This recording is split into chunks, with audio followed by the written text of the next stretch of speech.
Hello,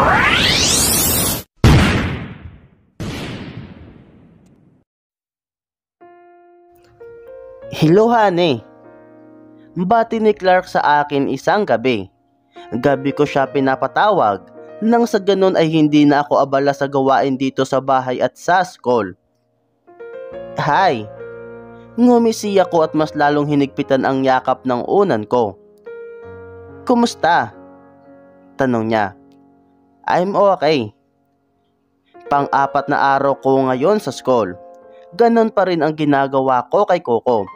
Palagi ko siyang iniiwasan. Alam kong kailangan ko nang sabihin sa kanyang hindi ko naman talaga siya gusto. Iyo? Tanong ko pabalik kay Clark. May offer ako sa isang magazine shoot. Natunugan ko ang saya sa boses niya. Talaga? Kilan? Sasama ako. Ha? Sa Sabado na ayun, Chiska. Hindi ka pa makakauwi nun. Napabuntong hininga ako. I'm sorry. It's okay, honey. Pagbalik mo dito, ididit kita kahit saan. Ngumisi ako.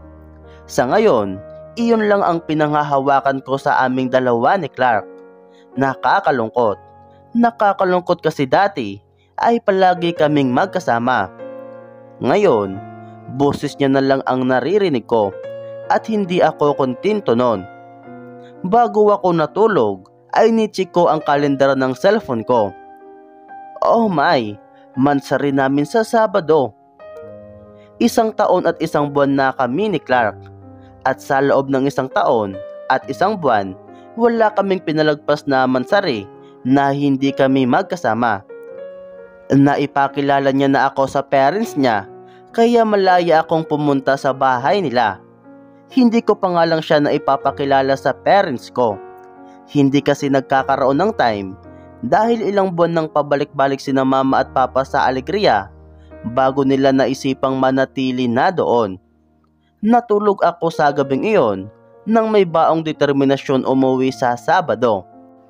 I will go home for our mansari. Hindi bali na kung hindi ako makauwi next week. Ang importante ay makasama ko siya sa mansari namin. Maaga akong nagising noong Biyernes.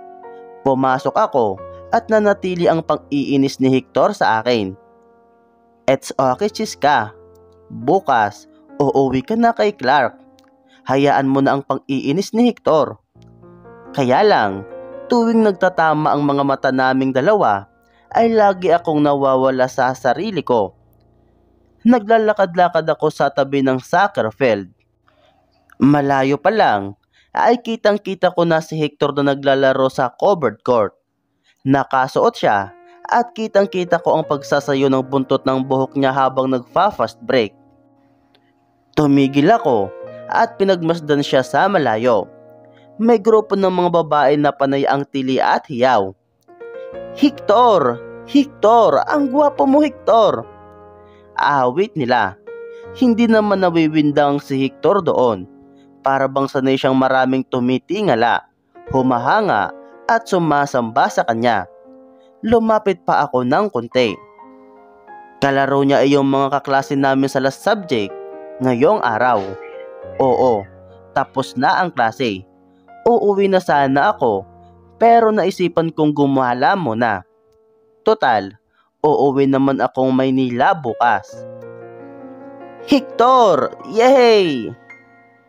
Nakasuot ang bruto ng isang 3 points. Nakita kong nakabred ang walang yang buhok niya sa likod habang sumasayaw ito sa bawat galaw niya. Ang galing mo, Hector! Sigaw ng mga tao. Natigilan si Hector at bumaling bigla sa akin. Ngumisi siya. Tara, ayusin natin. Nandito crush ko. Tumawa siya at mabilis na tumakbo para mang-agaw ng bola. Wah! Sinong crush mo, Hector? Ako? Tumatalon-talon ang mga babae sa gilid sa sobrang kilig sa sinabi ni Hector. Uminit ang pisngi ko. Ayoko mang mag-feeling, pero ako ba yung pinaparinggan niya? Hindi ko alam. Kinagat ko na lang ang labi ko at lumingon ako sa kabilang side ng court. Humalokip-kip si Cathy kasama ang kanyang dalawang chinitang mga kaibigan habang pinagmamasdan si Hector. Kakarating lang din yata nila. Si Cathy siguro yung tinutukoy ni Hector. Bulong-bulungan naman ngayon ng mga babae sa gilid. Naistorbo ang pag-iisip ko nang biglang sumulpot ang nakangising si Coco sa harap ko. Coco, anong ginagawa mo dito? Akala ko umuwi ka na. Buti at nakita kita para sa wakas ay maihatid na kita. Tumawa siya at hinawakan ang kamay ko. Agad kong binawi ang kamay ko. Coco, huwag na. Ako na. Kaya ko namang umuwi mag-isa. Malamig kong sinabi. Ha? Ayaw mo bang ihatid kita? Kaya ko namang ihatid ka, Chiska. Ngumisi siya. Hindi talaga. Ako na. Kumunot ang noo niya. May problema ba tayo?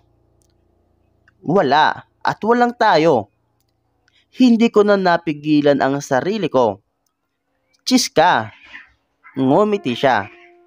Nirerespeto ko ang pagpapakipot mo. Hindi ako nagpapakipot.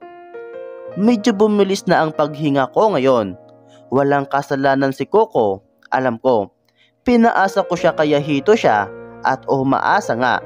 Pero walang madaling paraan para gisingin siya at iparealize sa kanya na nagkamali ako at hindi ko siya gusto. Ito lang ang masakit na katotohanan. Besides, hindi ako naniniwala na hulog siya sa akin. 1 linggo pa lang kaming magkakilala. Hindi pwedeng agad niya na akong mahal. Chiska, alam ko ang ugali ninyong mga babae. Nagpapa-hard to get. Naiintindihan kong mahinhin ka lang, kaya mo ako tinatanggihan. Bigla niyang hinaplos ang braso ko. Napatingin ako sa braso ko at kinilabutan ako sa haplos niya. Hinawi ko ang kamay niya at bumaling. Coco, hindi. Totoo talaga ito. Hindi ako nagpapakipot. Nalaglag ang panga niya sa sinabi ko. Chiska, nagsisilos ka ba kasi lumalapit si Abby sa akin? Nakita mo ba ang paglapit niya? Umamba ulit siyang hawakan ng braso ko, pero agad akong umatras.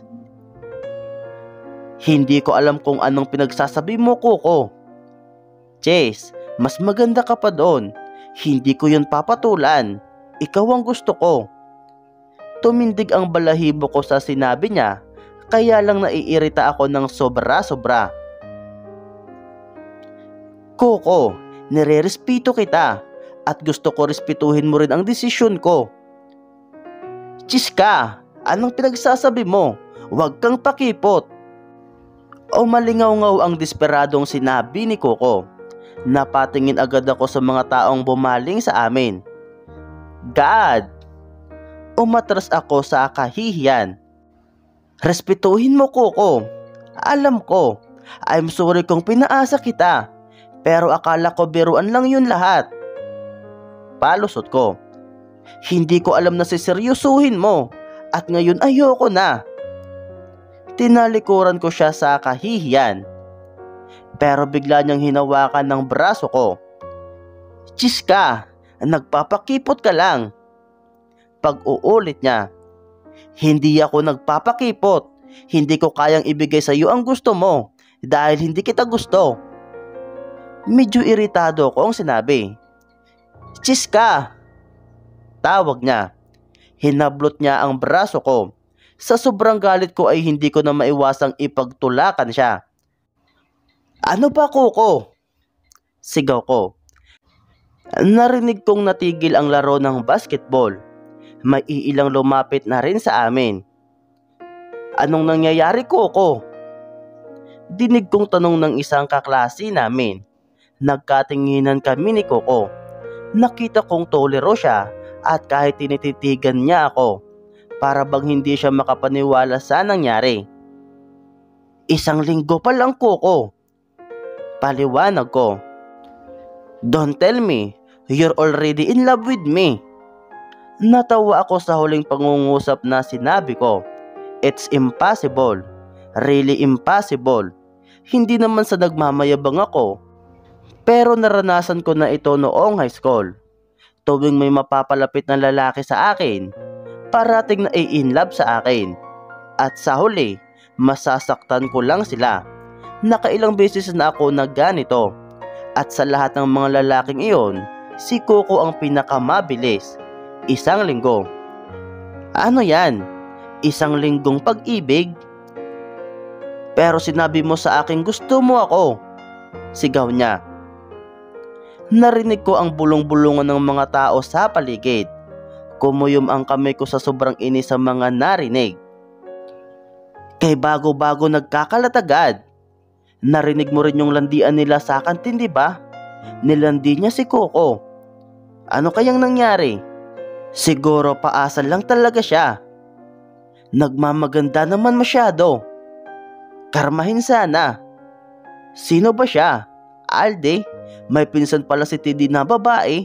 Akala ko yung Craig lang. Ang laki ng ulo. Porke taga Maynila, feeling agad na kayang paikutin ang mga taga-probinsya. Lumingon-lingon ako para tignan kung sino ang mga nagsasalita. Nakikita ko ang mga mukha nilang iritado, galit at mukhang na-o-offend sa akin. Tumigil nga kayo. Napatalon ako sa lalaking biglang nagsalita. Nasa likod ko siya at naramdaman kong papalapit siya dahil sa paunti-unting pagdribble niya ng bola. Hector, huwag kang lumapit sa chiska na yan. Baka mamaya, tayo naman ang maluko niyan. Kapal ng mukha. Porket Alde, papalubog na ang negosyo nyo oy, kaya wag kang feeling.